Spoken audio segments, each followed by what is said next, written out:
भूतले श्रीमते भक्तिवेदांत स्वामिनिति नामिने नमस्ते सरस्वते देवे गौरवाणी प्रचारिणे निर्विशेष शून्यवादी पाश्चात्य देशतारिणे। जय श्री कृष्ण चैतन्य प्रभु नित्यानंद श्री अद्वैत गदाधर श्रीवासदि गौरभक्तवृंद। हरे कृष्णा कृष्णा कृष्णा हरे हरे हरे राम राम राम हरे हरे।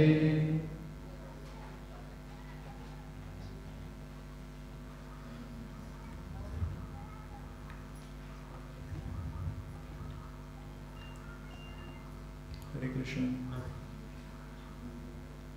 11 महिन्यांनी सगळ्यांना एका ठिकाणी बघून खूप आनंद होतोय। सर्वांचे आजच्या कार्यक्रमात स्वागत। एक खंताची गोष्ट आहे की कार्यक्रमाचा सगळ्यात आवडता भाग आहे तो आज आपण पुढच्या कार्यक्रमासाठी पोस्टपोन केला आहे। आज कदाचित प्रसाद नसेल। आज आपण हरिकथेवर चर्चा करूया। लहानपणापासून साधारणपणे जे मला नेहमी आठवण आहे, समुद्रमंथन, अमृतप्राप्ती। भक्त नसतानाही ज्या गोष्टी ऐकल्या होत्या त्यातील एक गोष्ट फार प्रसिद्ध अशी गोष्ट आहे ही अमृतमंथनाची।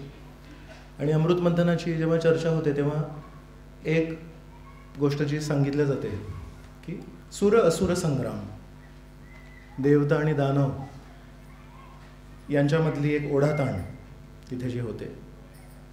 आणि भागवतामध्ये 8व्या स्कंदात परीक्षित महाराज शुकदेव गोस्वामींशी जेव्हा वार्तालाप करतात तेव्हा सांगतात, हे शुकदेव गोस्वामी, परमेश्वराने भगवंतांनी समुद्र मंथन केले होते एकेकाळी, त्याबद्दल तुम्ही सांगणार का?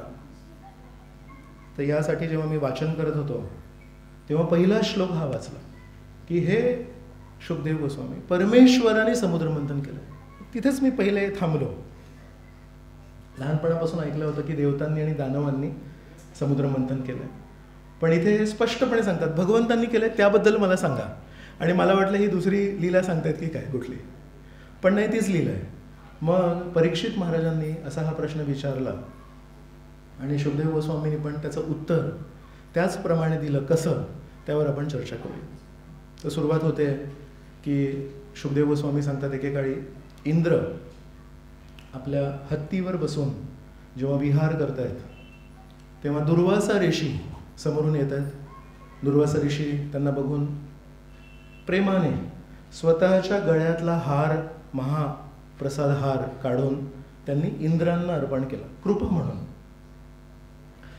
इंद्र हे एका उंच पदावर आहेत, महेंद्र, सर्व देवतांचे राजे।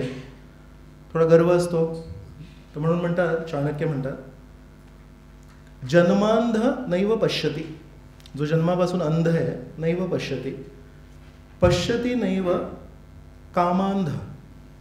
वेगवेगळे अंध लोक आहेत, जन्मांध, कामांध। मग म्हणतात मदोन्मत्त न पश्यती आणि अर्थी दोषान न पश्यती। तर 4 प्रकारचे लोक सांगितले जे न पश्यती, त्यांना कळत नाही योग्य काय। म्हणजे जन्मांध, जन्मांधला भौतिक गोष्टी दिसत नाहीत, पण बुद्धी असेल तर मात करू शकतो। कामांध नैव पश्यती, जो कामवासनेने आंधळा आहे, त्याला परिणाम काय होतील ते त्याचं दिसत नाही त्याला, त्या दृष्टीने तो अंध आहे। मदोन्मत्त न पश्यती, मदोन्मत्त म्हणजे जो आपल्या पदामुळे, आपल्या पोझिशनमुळे जो मदोन्मत्त आहे, आपण योग्य करतोय की आपण अयोग्य करतोय ते त्याला कळत नाही। आणि म्हणतात अर्थी, अर्थी म्हणजे जो पैशांसाठी भुकेला आहे, तो पण दोषान न पश्यती, की अर्थप्राप्तीसाठी मी जे पाप कर्म करतोय त्यातले काय दोष आहेत, न पश्यती। मग यामध्ये इंद्र आहे तो मदोन्मत्त आहे त्या पोझिशनमुळे। तर त्यांनी काय केलं असेल, तो हार घेतला आणि आपल्या हत्तीला दिला। दुर्वासा ऋषींना इंद्र प्रिय आहे कृपा देण्यासाठी, आणि इंद्राला कोण प्रिय आहे? त्याचा हत्ती, जो त्याला स्थानावर बसवतो. तर कधी कधी आपल्याही जीवनामध्ये आपल्याला स्थानावर बसवणारा कोणतरी व्यक्ती असू शकतो, एक हत्ती असू शकतो. तर हत्ती या कथेमध्ये आपण बघतोय की तो एक भौतिक दृष्टीने त्याला वर उचलतोय, पण कधी कधी आपल्या जीवनात कोणी असू शकतो जे बोलण्याने आपल्याला वर उचलतात. आणि मग आपल्याला वाटतं की हे माझे खरे शुभचिंतक आहेत. तर इंद्रानी कृपा जी प्राप्त झाली आहे ती स्वतःकडे ठेवावी, स्वतःच्या गळ्यात तो हार टाकावा, पण त्यांनी त्या हत्तीला दिली. हत्तीला त्याची काय किंमत आहे? हत्तीने आपल्या पायाखाली तुडवला तो हार. आणि दुर्वासा ऋषीने हे बघितलं. दुर्वासा ऋषीने शाप दिला, पण दुर्वासा ऋषीने कोणाला शाप दिला? हत्तीला दिला नाही. त्याच्यासाठी ते नैसर्गिक आहे, त्याच्यासाठी ते स्वाभाविक आहे, त्याच्यात हत्तीची चूक नाही. हत्तीला लाडावून ठेवलंय तो इंद्र, आणि ज्याला कृपेची ओळख नाही, म्हणून दुर्वासा ऋषींनी इंद्राला शाप दिला की तू आणि तुझे सर्व अनुयायी, सर्व देवता हे पूर्णपणे दरिद्री होते, तुमचं सर्व ऐश्वर्य नष्ट होईल. तर अशा या परिस्थितीमध्ये ही कथा सुरू होते की एकीकडे दुर्वासा ऋषीकडून प्राप्त झालेला शाप आणि दुसरीकडून बळी महाराज, प्रल्हाद महाराजांचे नातू, ते पण खूप शक्तिशाली आहेत, पण कारण ते दैत्य परिवारात जन्मले आहेत त्यांचा एक थोडा कल होता देवतांच्या विरुद्ध जाण्याचा. आजोबांनी शिकवण दिली आहे त्यांना, पण एक स्वतःचा एक स्वभाव पण असतो. आपल्या पण आजोबांनी आपल्याला शिकवण दिली आहे, पण आपला पण एक स्वभाव आहे. तर बळी महाराज आहेत ते सर्व दानवांना घेऊन एकीकडून देवतांवर आक्रमण करतायत आणि दुसरीकडून दुर्वासा ऋषींनी त्यांना शाप दिले. अशा मधोमध्ये फसले आणि खरोखर त्यांचं जे काही ऐश्वर होतं ते सगळं नष्ट झालं. आणि हे सर्व देवता मग ब्रह्माजींकडे जात आहेत, त्यांना विनंती करतायत काय करावं. तर तेव्हा ब्रह्माजी म्हणतात, आता ही जी परिस्थिती आहे ही सृजनाची परिस्थिती नव्हे, काही उत्पन्न नाही करायचं आहे आणि काही नाशही नाही करायचं आहे, ही पालन पोषणाची वेळ. तुमच्याकडे जे ऐश्वर होतं ते हळूहळू नष्ट होत आहे, तर त्याला सांभाळून ठेवण्याची गरज आहे. तर मग आता कोणाकडे जायला लागेल? जर उत्पन्न करायचं असेल तर कुठला गुण लागतो? 3 गुणांमधून कुठला गुण लागतो? रजोगुण लागतो. नाश करण्यासाठी कुठला गुण लागतो? तमोगुण लागतो. आणि पालन करण्यासाठी सत्वगुण. तर म्हणतात ही पालनाची वेळ आहे. तर आपल्याला जे व्यक्ती सत्वगुणाचे नियंत्रक आहेत त्यांच्याकडे जावं लागेल. तर विष्णू आहेत. तर म्हणे आपण विष्णूंकडे जाऊया. मग ब्रह्माजी, शंकरजी, सर्व देवी देवता हे सर्व विष्णूंकडे प्रार्थना करण्यासाठी समुद्र तटावर, क्षीरसागराच्या तटावर जाऊन प्रार्थना अर्पण करतात. आणि त्यामध्ये एक छान अनेक श्लोक आहेत. म्हणतात एक श्लोक छान सांगितलं आहे. ब्रह्माजी म्हणतात, जसं एखादा व्यक्ती बुद्धीने गायीतून दूध प्राप्त करू शकतो, जमिनीतून पाणी व अन्न पदार्थ प्राप्त करू शकतो, मेहनतीने या जगातून सुख समृद्धी प्राप्त करू शकतो, यश प्राप्त करू शकतो, तशाच प्रकारे हे परमेश्वरा या भौतिक जगातही राहून जाणकार लोक तुमचे भक्ती करून परम यश गाठू शकतात. जमिनीत बघितल्यावर पाणी किंवा अन्न दिसत नाही, पण शेतकरी काढू शकतो. गायीकडे बघितल्यावर फक्त रक्त वाहताना दिसतं, दूध दिसत नाही, पण जाणकार व्यक्ती बरोबर दूध काढू शकतो. खूप छान एक उदाहरण देतात की जरी आपल्या या जगामध्ये आपल्याला भगवंत दिसत नाही आहे, पण या भौतिक गोष्टींचा वापर करून आपण नक्कीच भगवंतांची कृपा प्राप्त करू शकतो. आणि परमेश्वरला जेव्हा आवाहन करतात तेव्हा तिथे शंकरजी आहेत, ब्रह्माजी आहेत आणि सर्व देवी देवता आहेत. आणि तेव्हा मग तिथे सांगितलं आहे की परमेश्वर त्यांच्यासमोर उपस्थित होतात. तर परमेश्वरांची दीप्ती, परमेश्वरांचं जाज्वल्य किती असेल तर तिथले हजारो सूर्य, लक्ष सूर्यांप्रमाणे त्यांची कांती होती. आणि खूप एक मजेची गोष्ट सांगितली की जेव्हा परमेश्वर तिथे उपस्थित होत आहेत, खूप मोठे नियंत्रक आहेत, ते आकाश बघू शकले नाही, ते जमीन बघू शकले नाही, ते दिशा बघू शकले नाही, आणि शुकदेव गोस्वामीच्या शब्दात हेच काय, एकमेकांनाही बघू शकले नाही. या इथे या कमऱ्यामध्ये जर सूर्य उपस्थित झाले, एवढा प्रकाश होईल की आपण एकमेकांना बघू शकणार नाही. तर एवढी कांती आहे श्री विष्णूंची. आणि श्री विष्णू जेव्हा तेव्हा येतात, सगळे देवी देवता त्या प्रकाशाने आंधळे होतात, प्रकाशामुळे बघू शकत नाहीत, आणि केवळ 2 व्यक्ती त्यांना बघू शकतात. ब्रह्माजी आणि शंकरजी. आणि ब्रह्मा आणि शंकर ज्या दिशेने दंडवत प्रणाम करतात त्या दिशेने मग सर्व देवी देवता, त्यांना दिसत नाही आहेत भगवंत कुठे आहेत, पण त्या दिशेने त्यांना दंडवत प्रणाम करतात. जय श्री जगन्नाथ बलदेव सुभद्रा मैया की जय. तर यांना असं दंडवत प्रणाम करून पुन्हा एकदा विष्णूंना प्रार्थना करतात त्यांच्या उपस्थितीत. आणि तेव्हा ब्रह्माजी म्हणतात, तुम्ही अनेक अनेक अवतारांमध्ये आमच्या समक्ष येता आणि अनेक अनेक लीला करता, तर अशा प्रकारे आम्हाला या परिस्थितीमध्ये तुम्ही कृपया मदत करा.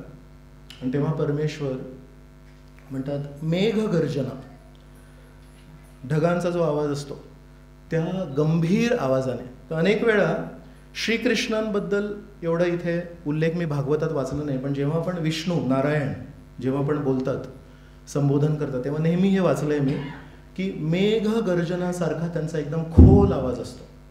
आणि त्या खोल आवाजाने विष्णू त्यांना सांगतात, हे देवता हो, कृपया लक्षपूर्वक ऐका मी काय सांगतोय, एकाग्र चित्ताने ऐका मी काय सांगतोय.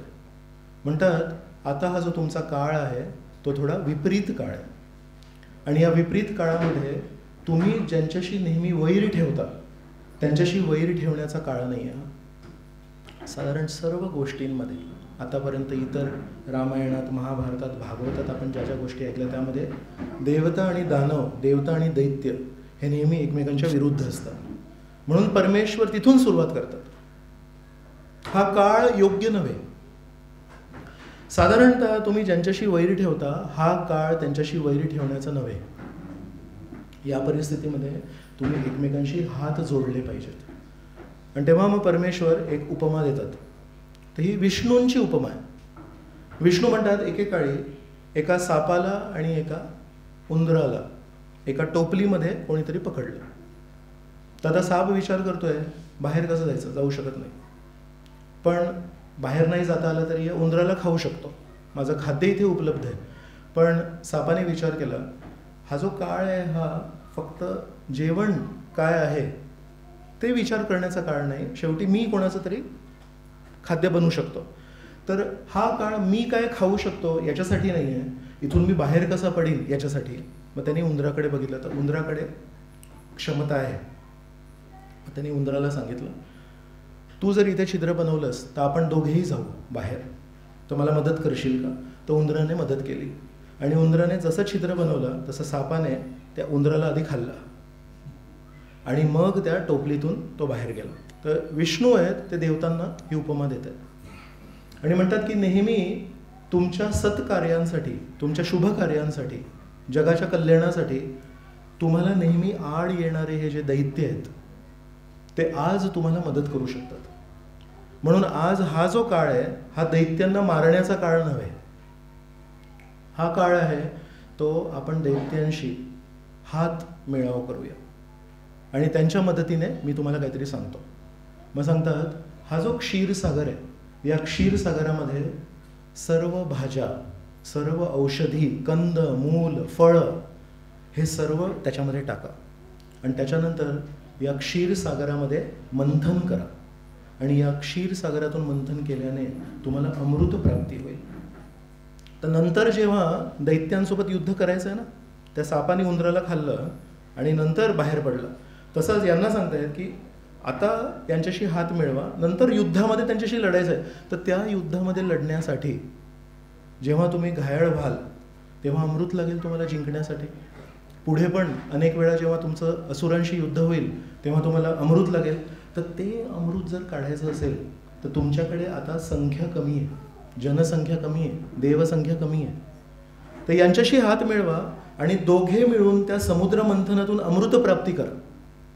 आणि मग पुन्हा एकदा सांगतात, हे देवतांनो, एकाग्र चित्ताने ऐका मी काय म्हणतोय. त्या अमृत प्राप्ती करताना समजा काही भयावह गोष्टी निर्माण झाल्या तर भिवू नका, कारण तुम्ही माझ्या आज्ञेचं पालन करताय. म्हणतात त्या अमृत प्राप्तीसाठी समुद्र मंथन करताना जर काही आकर्षक गोष्टी निर्माण झाल्या तर तुम्ही लोभ करू नका. आणि म्हणतात त्या अमृत प्राप्ती करताना, समुद्र मंथन करताना जर काही तुमच्या अपेक्षे विपरीत काही गोष्टी घडल्या तर कृपया राग करू नका. तर विष्णूंनी आधीपासून सांगितलंय, एकाग्र चित्ताने ऐका, समुद्र मंथन करा, राग करू नका, लोभ करू नका आणि भीती करू नका. आणि म्हणाले जर तुम्ही अशा प्रकारे माझ्या शब्दांचं जर पालन केलं तर तुम्हाला नक्की अमृतप्राप्ती होईल. तर हे सर्व देवता आहेत, या परिस्थितीमध्ये करतील काय? परिस्थितीच अशी आली तर त्यांनी विष्णूंचा हा प्रस्ताव स्वीकारला. इंद्र बाकी देवतांना घेऊन बळी महाराजांच्या महलात गेले. बळी महाराज बसले होते. त्यांना एकदम छान गोड शब्दांमध्ये श्री विष्णूंनी जशी आज्ञा दिली आहे त्याप्रमाणे गोड शब्दांमध्ये त्यांनी हा प्रस्ताव ठेवला की आपण दोघेही मिळून समुद्रमंथन करू आणि अमृत प्राप्ती करू. तर तेव्हा देवतांच्या मनात तर परमेश्वराची आज्ञा पालन आहे. आणि दैत्यांच्या मनात काय आहे? दैत्य पण तोच विचार करतायत. दानव विचार करतायत यांच्याशी हात जोडूया, अमृतप्राप्ती करूया आणि यांना मारून टाकूया. आणि यांना मारून टाकण्यासाठी सोपं कोणाला आहे? आज कोण आहे प्रबळ? या क्षणात दानव हे स्ट्रॉंग आहेत. या क्षणामध्ये देवता आहेत दरिद्र झाले. तर एका अर्थाने बुद्धीने जर विचार केला तर दैत्यांच्या विचारांमध्ये जास्ती लॉजिक आहे. बुद्धिमान दैत्य वाटतात. आणि जे देवता आहेत जे विचार करतायत, विष्णूंनी सांगितलंय आधी हात जोडा, हात मेळाव करा, त्यानंतर अमृतप्राप्ती करा, त्यानंतर ज्या दैत्यांनी तुमच्यावर विजय प्राप्त केलाय त्यांच्याशी युद्ध करा. शस्त्र नाही हातात, सोबत कोणी जास्ती लोक नाही, यश नाही, हृदयामध्ये उत्साह नाही. आणि त्या परिस्थितीमध्ये त्या दैत्यांशी युद्ध करा. आणि त्या युद्धामध्ये जेव्हा तुम्ही घायल व्हाल तेव्हा ते अमृत तुम्हाला कामी येईल. तर एका दृष्टीने विचार केला तर बुद्धिमान दैत्य वाटतात. आणि देवता जे आहेत ते कसे वाटतात? ते श्रद्धाळू वाटतात. पुढे भविष्यात काय होणार आहे कोणाला माहिती, पण त्यांना परमेश्वराच्या शब्दांवर विश्वास आहे. तर अशा प्रकारे जे निरंतर एकमेकांचे शत्रू आहेत, प्रत्येक कथेमध्ये त्यांचं जे शत्रुत्व आहे, असे हे दोन गट एका स्वार्थासाठी एकत्र येतात. देवतांचा पण तोच स्वार्थ आहे अमृतप्राप्ती, आणि दैत्यांचा पण तोच स्वार्थ आहे अमृतप्राप्ती. आणि स्वार्थासाठी हे दोघं एकत्र आलेत. आणि गमतीची गोष्ट आहे की देवता आहेत त्यांच्या आईचं नाव आहे अदिती, म्हणून कधी कधी देवतांना आदित्य म्हणतात. आणि दैत्य का म्हणतात? कारण त्यांच्या आईचं नाव आहे दिती. तर दिती पुत्र दैत्य आणि अदिती पुत्र आदित्य. तर दिती आणि अदिती या दोन बहिणी आहेत. आणि दिती आणि अदिती यांचे पती एकच आहेत, कश्यप ऋषी. खूप मजेची गोष्ट आहे ही की दैव आणि दैत्य हे सदैव जे एकमेकांशी भांडत असतात, ॲक्च्युली खरोखर मावस भाऊ आहेत, सावत्र भाऊ आहेत. कोणीतरी करेक्ट केलं, आय ॲक्सेप्टेड इट. सावत्र भाऊ आहेत, मावस भाऊ पण आहेत. पण वडील एकच आहेत त्यांचे. वडील एक असतानाही जेव्हा ते आपल्या एकाच वडिलांचा संबंध बघू शकत नाही, मग तेव्हा तुम्ही कसे आहेत, आम्ही कसे आहेत, मग त्याच्यामध्ये आपल्या दोघांमध्ये भेद काय आहेत हे जास्ती महत्त्वाचे होतात. महाभारतात जेव्हा द्रौपदी याला जिंकून अर्जुन येतात आणि आईला म्हणतात बघ मी कोणाला जिंकलंय, मग ते म्हणतात जे काही आहे वाटून घे. मग तेव्हा 5 पांडवांशी एकच द्रौपदी कशी लग्न करणार, तो जो प्रसंग आहे त्यामध्ये नारद मुनी पण येतात. मग तेव्हा नारद मुनी एक शिकवण देतात 5 पांडवांना. म्हणतात एकेकाळी इतिहासामध्ये 2 राक्षस होते, सुंद आणि उपसुंद. म्हणतात हे सुंद आणि उपसुंद राक्षस होते. त्यांनी भरपूर तपश्चर्या केली होती आणि दैवतांकडून त्यांनी एक वरदान मागितलं होतं, आम्हाला कोणीही मारू शकत नाही. जसं हिरण्यकश्यपूने सांगितलंय त्याच प्रकारे सुंद आणि उपसुंद खूप छान मित्र होते, खूप जवळचे मित्र होते. आणि त्यांनी हे वरदान मागितलं होतं. पण एक अहंकार असतो माहिती आहे. तर म्हणाले आमचा मृत्यू फक्त एका कारणी होऊ शकतो की आम्ही एकमेकांना मारू शकतो. एवढा विश्वास आहे त्यांना ठाम की आम्ही एकमेकांना कधी मारणार नाही. म्हणजे अजून कोणी मारू शकत नाही भाई, पण ठीक आहे तथास्तु. आणि त्यानंतर जो आतंक त्यांनी केला, तर मग सर्व देवी देवता विचार करतात यांना काय करायचं. मग तेव्हा ब्रह्माजींकडे गेले. मग ब्रह्माजींनी तेव्हा सांगितलं याच्यावर एक उपाय आहे की यांना इतर कोणी मारू शकत नाही, पण यांना हे एकमेकांना मारू शकतात. तर मग या दोघांमध्ये वैर कसं निर्माण करायचं, जे जीवलग मित्र आहेत. मग तेव्हा त्यांनी एका अप्सरेला निर्माण केलं, तिचं नाव होतं तिलोत्तमा. सो तिलोत्तमा अप्सरेला जेव्हा तिथे पाठवलं तेव्हा त्यांना बघून सुंद म्हणतो वहिनीला नमस्कार कर,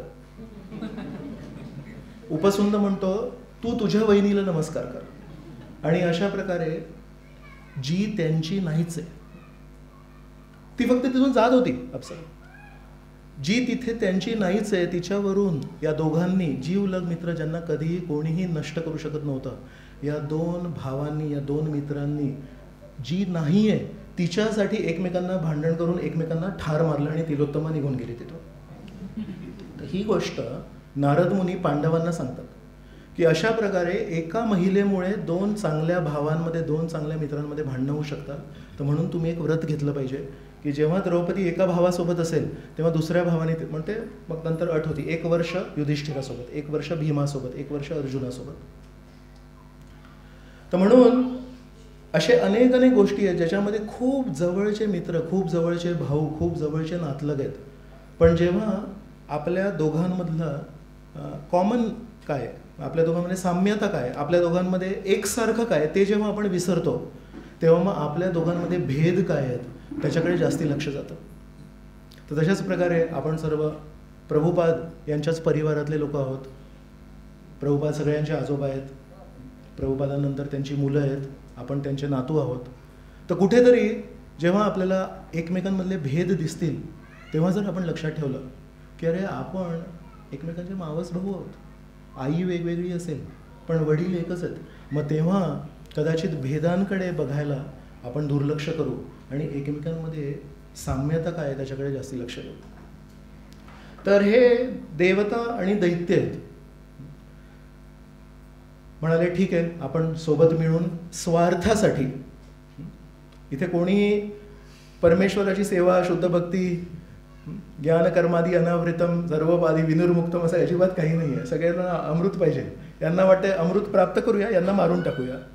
आणि देवतांना परमेश्वराने आश्वासन दिलंय, जर तुम्ही माझं आज्ञापालन केलं, एकाग्र चित्ताने माझं म्हणणं ऐका, तुम्हाला अमृत प्राप्ती होईल. ठीक आहे.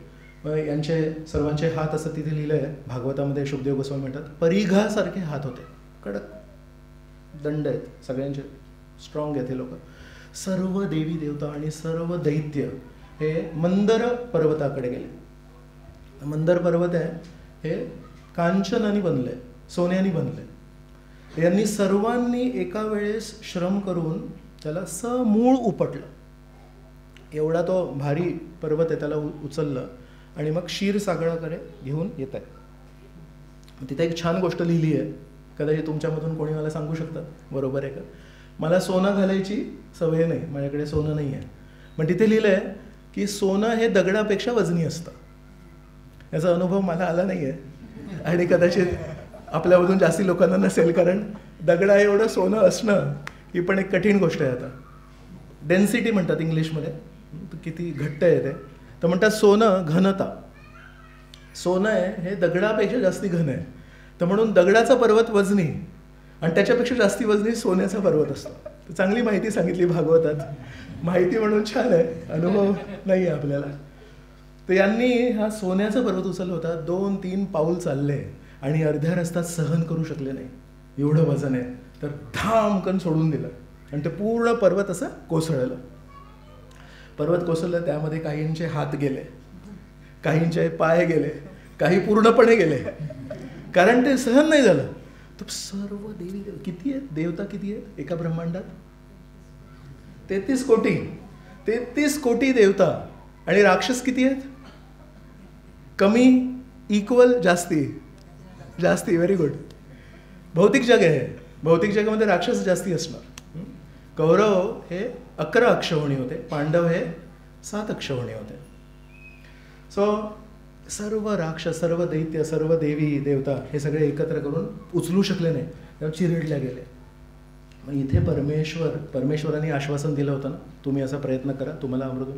तर तिथे परमेश्वर गरुडावर येतात आणि आपल्या दृष्टीपाताने सर्वांना पुन्हा एकदा जिवंत करतात.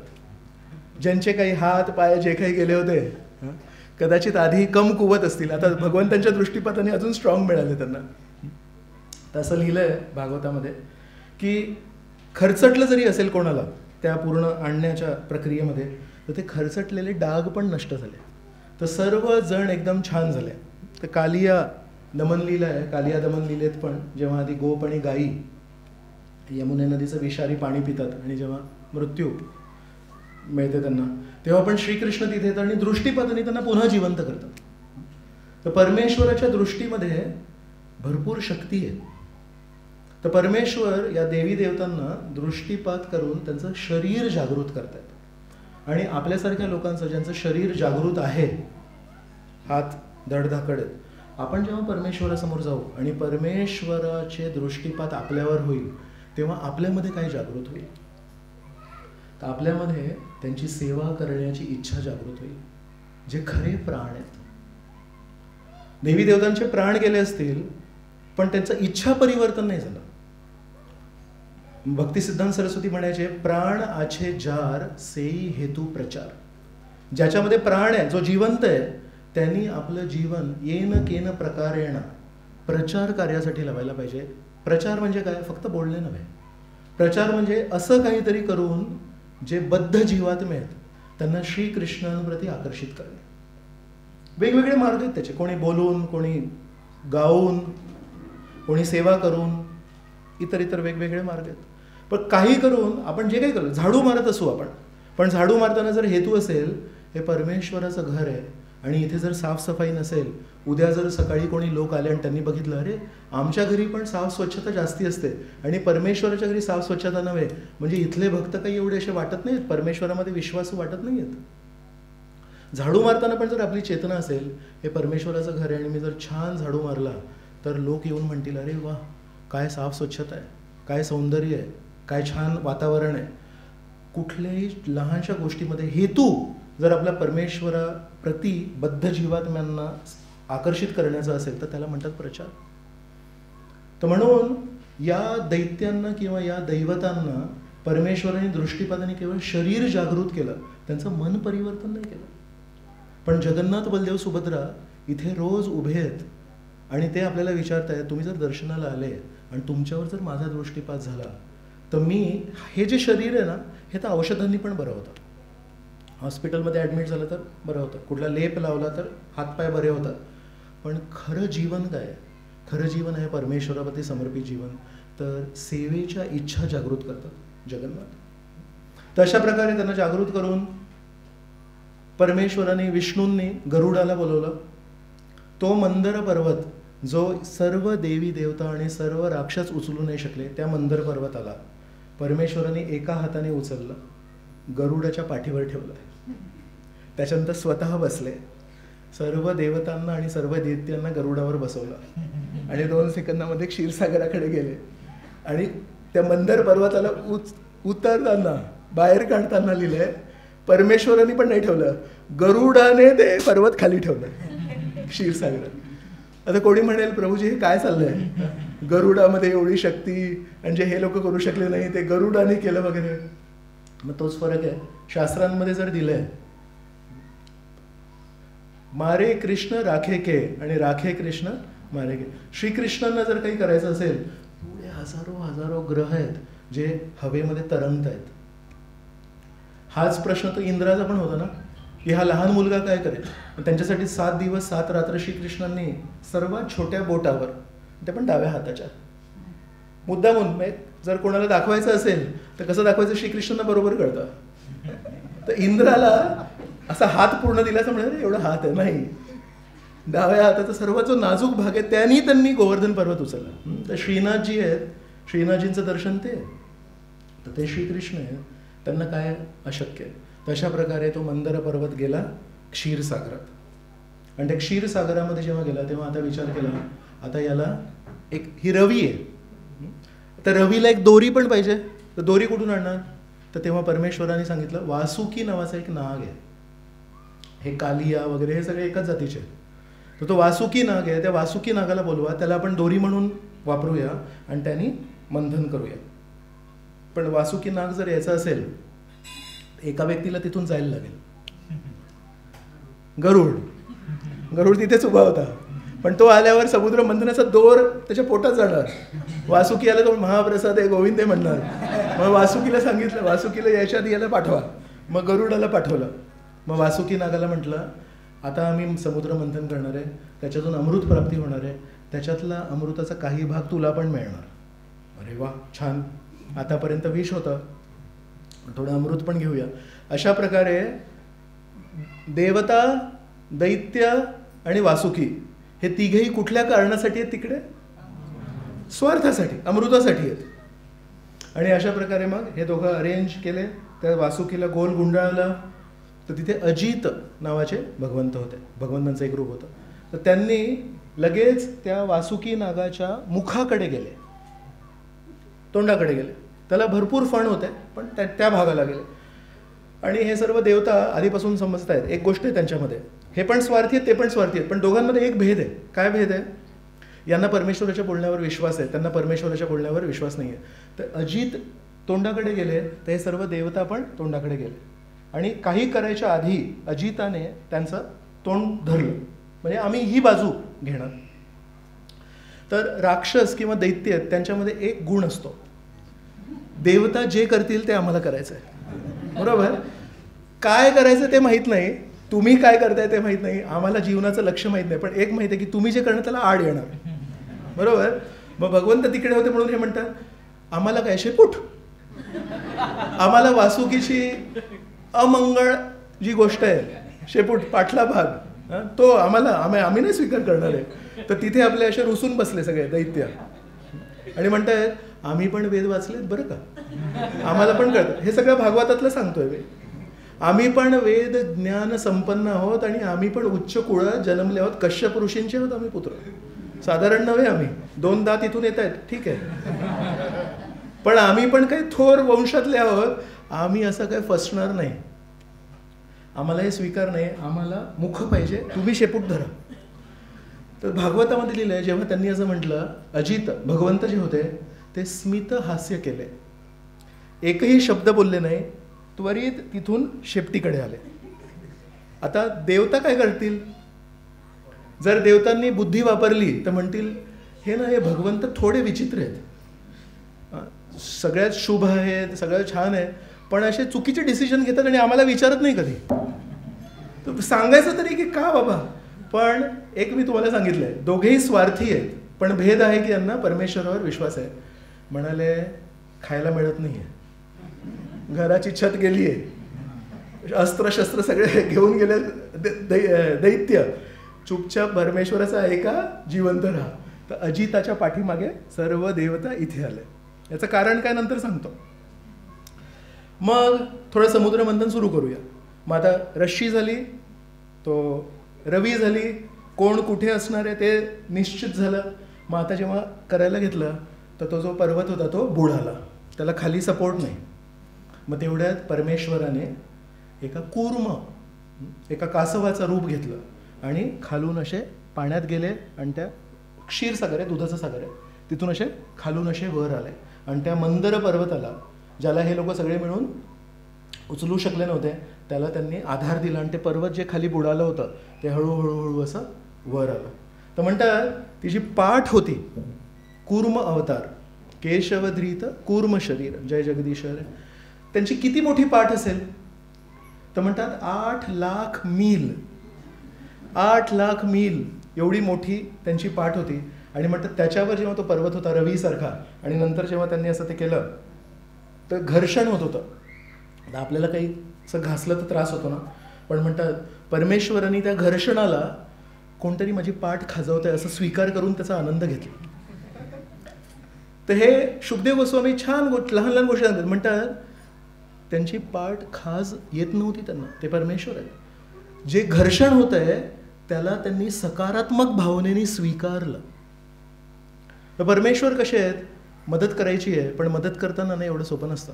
मदत करताना घर्षण होतं, पण त्या घर्षणाला जर आपण सकारात्मक भावनेने स्वीकारलं तर मग आपल्याला पण बरं वाटतं.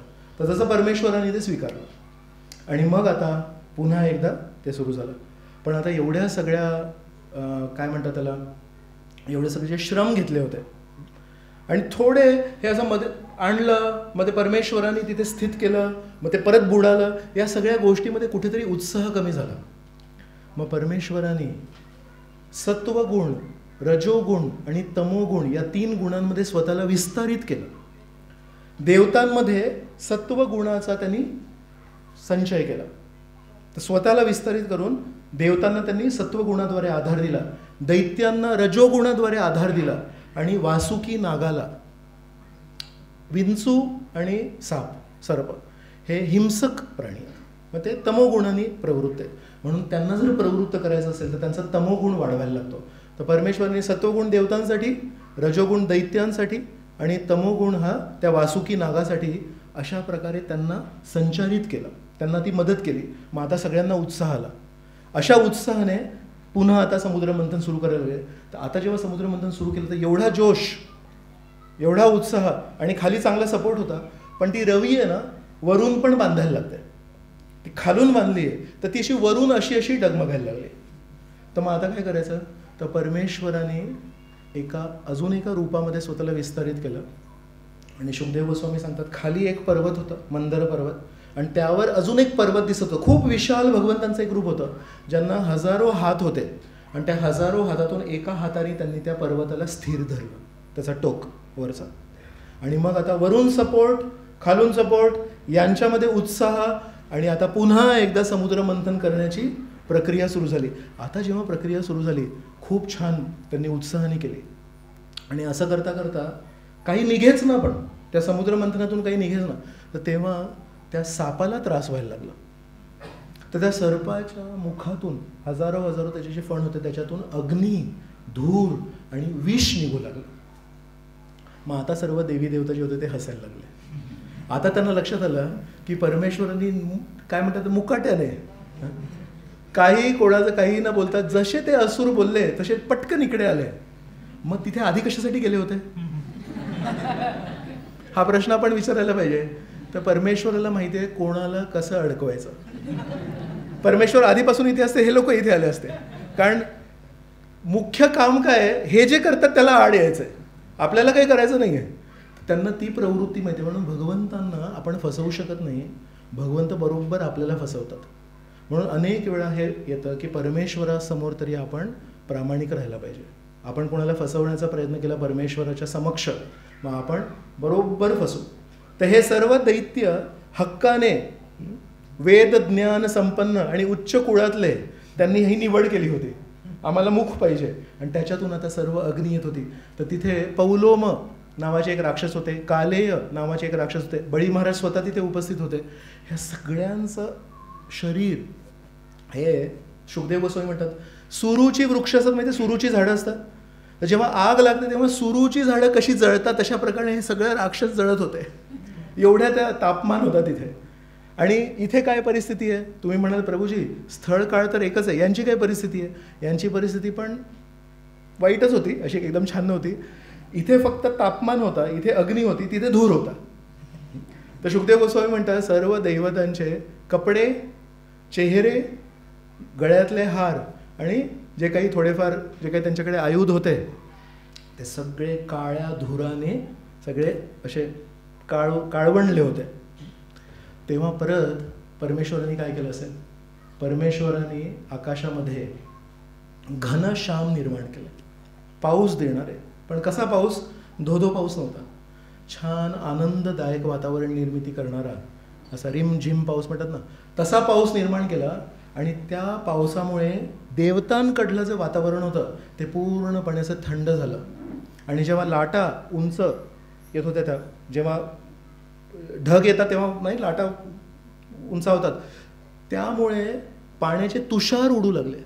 आणि त्या पाण्याच्या तुषारांनी आणि त्या थंड थंड गार अशा वाऱ्यांनी देवतांकडे फार छान परिस्थिती निर्माण झाली. आणि इथे हे लोक जळत होते. आणि अशा प्रकारे मग आता पुन्हा एकदा देवतांकडे एक चांगली संधी आहे. काहीच निघालं नाही आहे एवढ्या वेळात. आपण 7:30ला कथा सुरू केली आहे, 8:10 झाले आहेत, अजूनही काही अमृत नाही, काही नाही, फक्त ती तयारीच चालू आहे. पण प्रत्येक क्षणोक्षणी जेव्हा केव्हा काही कष्ट झाले, देवतांना परमेश्वराने मदत केली, हे सांगण्याचा एक गोष्ट होती. मग आता जेव्हा करतायत तेव्हा आता काय करणार, तर आता म्हणतात कोणी करायचं, तर मग आता अजित जे होते, जे आता शेपटीकडे होते, त्यांनी म्हटलं आता खूप झाली तयारी, आता आपण कामाला लागूया. आणि त्यांनी धरलं, त्यांनी आता शेपूट धरली. आतापर्यंत देवता धरत होते, आता त्यांनी जेव्हा खेचायला सुरू केले तेव्हा खरंच म्हणतात त्या सागरातले मगरी, त्या सागरातले तिमिंगिला नावाचे मोठे मोठे मासे असतात, जे वेल मासा असतो, एक खूप मोठा मासा असतो, त्याला पण सहज गिळू शकतो. असे सगळे मोठे मोठे जे मासे होते ते सगळे असे क्षोभित झाले आणि ते असे वर तरंगत आले आणि बघतायत की काय चाललंय, एवढं मोठं मंथन काय चाललंय.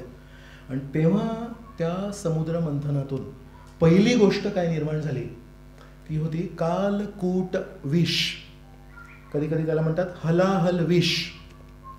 आज पृथ्वीवर जे काही विष उपलब्ध आहे ते त्या विषाचे काही छोट्या प्रमाणात काही अंश मात्र आहे. या पृथ्वीवर जेवढं विष आहे, ब्रह्मांडामध्ये जेवढं विष आहे, ते सर्व विष घन प्रमाणात, एकदम घट्ट प्रमाणात तेव्हा निर्माण झालं. त्याला म्हणतात हलाहल विष. आणि ते विष पहिली गोष्ट होती त्या मंथनातून निर्माण होणारी. आणि मंथन कशासाठी केलं होतं, आणि पहिलं निर्माण काय झालं, मजेची गोष्ट आहे. म्हणून अनेक भक्त जेव्हा आपल्याला भेटतात तेव्हा मी हे अनेक वेळा ऐकलंय, प्रभूजी पहिल्या दिवशी जेव्हा जप केला ना तेव्हा खूप छान वाटलं, आणि दुसऱ्या दिवशी जेव्हा काढलं तेव्हा एवढं छान नाही वाटलं. आता 6 महिने झाले कंटाळा आला, आता पुढे काय होणार आहे माहीत नाही. तर असं का होतं प्रभूजी, आम्ही जप करताना मन इथे तिथे का भटकतं, पहिल्या दिवशी जे आकर्षण होतं ते का नव्हतं. तर श्रीकृष्ण म्हणतायत या जगामध्ये जेव्हा जेव्हा अमृत प्राप्ती करायची असेल त्यासाठी पहिली गोष्ट म्हणजे जे तुम्हाला वाटतात की तुमच्या विरुद्ध आहेत त्यांच्याशी हात मिळवावा लागेल. हात मिळवून अनेक अनेक कष्टांमधून जावं लागेल. आणि ते अनेक अनेक कष्टांमधून जाताना वारंवार जेव्हा आपण फसू तेव्हा त्याच परमेश्वराकडे बघायला लागेल. तुम्ही म्हणाले म्हणून हे अमृतप्राप्तीमध्ये आलो आम्ही, तुम्ही म्हणाले म्हणून हात जोडले, तुम्ही म्हणाले म्हणून एवढे सगळे प्रयत्न करतोय, आता फसलो, आता कोण वाचवणार, तुम्हीच वाचवणार. याला म्हणतात शरणागती. शरणागती म्हणजे ज्या व्यक्तीने आपल्याला सांगितलंय, ज्या जगन्नाथजींनी आपल्याला सांगितलंय माझं नाव घ्या सततम कीर्तयंतो माम यतंतश्च दृढव्रत. मग आपल्याला सतत कीर्तन करायला कोणी सांगितलं, श्रीकृष्ण म्हणतात 10व्या अध्यायात. श्री चैतन्य महाप्रभूंच्या लीलेमध्ये एक वल्लभ भट्ट म्हणून एक व्यक्ती होते, पुरीमध्ये राहत होते. तर वल्लभ भट्ट म्हणतात परमेश्वर हे पुरुष आहेत आणि आपण प्रकृती आहोत. तर साधारण हिंदू संस्कृतीमध्ये पतींचं नाव पत्नी कधी घेत नाही, एकेरी, नेहमी अहो किंवा यांचे बाबा, यांचे वडील, असं काहीतरी पप्पा, असं काहीतरी हाक मारतात, एकेरी नाव कधी घेत नाहीत. तर म्हणतात मग मला एक सांगा, पुरीच्या सर्व भक्तांना विचारतायत, आपण जर प्रकृती आहोत आणि परमेश्वर जर पुरुष आहेत, आपण यांचं नाव कसं घेऊ शकतो. हा प्रश्न वल्लभ भट्टांनी अद्वैताचार्यांना विचारला.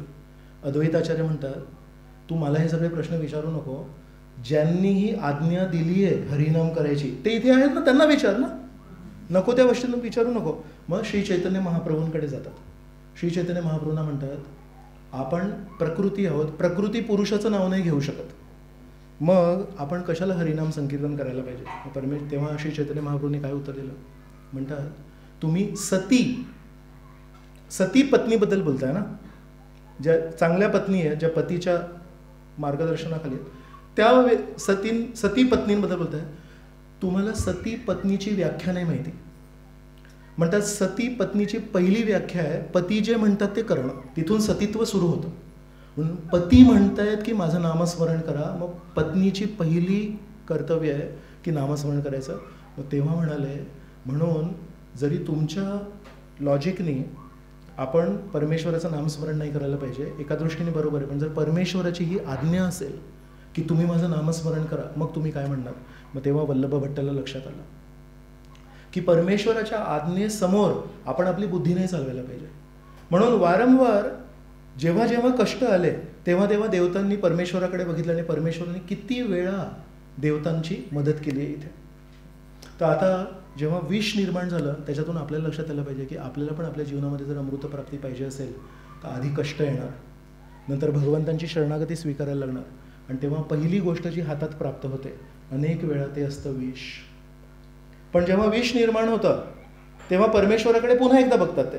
तेव्हा परमेश्वर त्यांना काय म्हणतात, या विषाला स्वीकार करण्यासाठी तुम्ही कोणी सक्षम नव्हे. या विषाला स्वीकार करण्यासाठी शंभू, परम वैष्णव शंकरजी आहेत, त्यांना तुम्ही भेटा. आणि मग सर्व देवता त्या विषाला येताना बघून शंकरजींकडे जातात कैलाश पर्वतावर. तिथे ते उमा पार्वती सोबत आहेत आणि शंकरजींना म्हणतात, आम्ही अशा परिस्थितीत आहोत, आमची मदत करा. तेव्हा शंकरजी आपल्या पत्नींची परवानगी घेतात, कारण ते विष आहे, काही होऊ शकतं. तर पत्नींची परवानगी घेतात आणि सांगतात की मी या जगताचा पालन करताय आणि माझी प्रजा इथे पीडित आहे, यांना या विषापासून भीती निर्माण झाली आहे आणि ते माझ्याकडे आले आहेत, कृपया तुम्ही परवानगी द्या जेणेकरून मी या विषाला प्राशन करेन. आणि म्हणतात, साधारणपणे या जगातले लोक एकमेकांशी भांडण्यामध्ये व्यस्त आहेत. भागवतातलं सांगतोय. म्हणतात साधारणपणे या जगातले लोक भांडणामध्ये व्यस्त आहेत, पण वैष्णव हे इतरांचे भांडण सोडवण्यासाठी स्वतःच्या शक्ती देतात. अशा प्रकारे उमा यांना ते विनंती करतात. उमादेवी त्यांना परवानगी देतात आणि शंकरजी, आधीच मी म्हटलं होतं की त्याचे हलाहल विष आहे ते खूप घट्ट होतं, त्या घट्ट विषाला अजून घट्ट करतात, अजून घन करतात, आपल्या ओंजळीत भरतात आणि त्या विषाला स्वीकार करतात. तर साधारणपणे शंकरजींच्या शरीराचा रंग काय आहे कोणी सांगू शकता? कर्पूर गौरव. कर्पुराचा रंग असतो पांढरा शुभ्र, त्यांचा रंग पांढरा शुभ्र आहे. आणि त्या पांढऱ्या शुभ्र रंगाचे शंकरजी आहेत, त्यांच्या गळ्यामध्ये त्या दिवशी एक पट्टा निर्माण झाला. त्या दिवशीपासून त्यांना एक नवीन नाव मिळालं, नीलकंठ. नीलेश कोण आहेत? नील म्हणजे निळे आणि ईश म्हणजे ईश्वर. निळे ईश्वर कोण आहेत? कृष्ण. तो नीलेश एक नाव असतं ना, नीलेश नाव आहे ते श्रीकृष्णाचं नाव आहे. आणि नीलकंठ कोणाचं नाव आहे? नीलकंठ नाव आहे शंकरजींचं. तर तिथे खूप सुंदर श्लोक येतो एक. ते स्वीकार केल्यानंतर शुकदेव गोस्वामी परीक्षित महाराजांना म्हणतात, तप्यन्ते लोकतापेन. साधारणपणे आपल्या जीवनामध्ये जो ताप असतो तो स्वनिर्मित असतो. इथे काय लिहिलंय? तप्यन्ते लोकतापेन. लोक जो ताप निर्माण करतात त्याच्यामुळे हे शंकरजी स्वतः तापित झाले. त्यांनी तो ताप स्वीकार केला. वैष्णवांना, शुद्ध वैष्णवांच्या जीवनामध्ये त्यांचे स्वतःचे पाप कर्म नाही आहेत. मग त्यांच्या जीवनामध्ये जो ताप असतो तो त्यांच्या स्वतःच्या क्रियांमुळे नसतो, तो इतरांच्या क्रियांमुळे. तप्यन्ते लोकतापेन साधवो प्रायशः जन. साधू लोक आहेत, त्यांच्या जीवनामध्ये ताप कसा निर्माण होतो? इतरांच्या तापामुळे. तर म्हणतात परम आराधनम तत्ही पुरुषस्य अखिलात्मना. म्हणतात परम आराधनम. शुकदेव गोस्वामी म्हणतात परमेश्वराची आराधना करण्याचे वेगवेगळे मार्ग आहेत. कधी उदबत्तीने करू शकता, फुलांनी करू शकता. श्रीकृष्ण भगवद्गीतेच्या 18व्या अध्यायामध्ये म्हणतात की हे भगवद्गीतेचं जे ज्ञान आहे ते अध्ययन करून तुम्ही बुद्धीने माझी पूजा करू शकता. पण इथे शुकदेव गोस्वामी म्हणतात परम आराधनम ही तत्. सर्वश्रेष्ठ आराधना श्रीकृष्णांची काय आहे? तिथे श्रीकृष्णांचा एक शब्द वापरला आहे, अखिलात्मना. अच्युत, गोविंद, नारायण नाही वापरला, अखिलात्मना. अखिलात्मना म्हणजे प्रत्येक जीवात्म्याच्या हृदयामध्ये हे श्रीकृष्ण उपस्थित आहेत. तर प्रत्येक जीवात्म्याच्या हृदयामध्ये स्थित असणाऱ्या श्रीकृष्णांची परम आराधना कशी करावी? तर त्या प्रत्येक जीवात्म्याच्या हृदयामध्ये जे श्रीकृष्ण स्थित आहेत त्यांना त्या प्रत्येक व्यक्तीच्या जीवनातले कष्ट माहिती आहेत, कारण ते त्यांच्या हृदयात आहेत. तर म्हणतात त्या अखिलात्मनः, प्रत्येकाच्या हृदयामध्ये स्थित असणाऱ्या परमेश्वराची परम आराधना काय आहे? की त्या व्यक्तीला त्या कष्टापासून निवृत्त करणे. जो व्यक्ती आपल्या पापकर्मांमुळे, ज्या काही कर्मांमुळे दुःखांमध्ये स्थित आहे त्याला तिथून निवृत्त करणे. म्हणून श्रीकृष्ण 18व्या अध्यायामध्ये आपल्याला एकच श्लोक माहिती आहे, सर्वधर्मां परित्यज्य. पण त्याच्यानंतर 69व्या श्लोकमध्ये 66 श्लोक सर्वधर्मां परित्यज्य आणि 69व्या श्लोकमध्ये म्हणतात, न च तस्मात् मनुष्येषु कश्चिन् मे प्रियकृत्तम भविता न च मे तस्मात् अन्यः प्रियतरो भुवि. म्हणतात जो माझा हा संदेश, भगवद्गीतेचा संदेश इतरांना देतो, न च तस्मात् मनुष्येषु कश्चिन् मे प्रियकृत्तम, सर्वात प्रिय व्यक्ती कोण आहे? जो भगवद्गीतेचा संदेश जो मी आज तुला सांगितला हे अर्जुना, हा सामान्य लोकांमध्ये प्रचार करतो. तर एका प्रचारकाची काय स्थान आहे? प्रचारकाचं हे स्थान आहे की तो परमेश्वराचं ज्ञान वाटप करतोय जेणेकरून लोकांना त्यांचं अज्ञान नष्ट होईल. आपण जे काही कष्ट अनुभवतोय आपल्या जीवनामध्ये ते कशामुळे अनुभवतोय? आपल्या कर्मांचं फळ आहे. कर्मापेक्षा अधिक आणि काळापेक्षा पूर्वी कोणाला काही मिळत नाही. मग आपल्या जीवनामध्ये जे कष्ट आहेत ते आपल्या कर्माचे फळ आहेत. मग आपण वाईट कर्म केले का? आपल्याला माहिती नव्हतं की हे वाईट कर्म आहेत.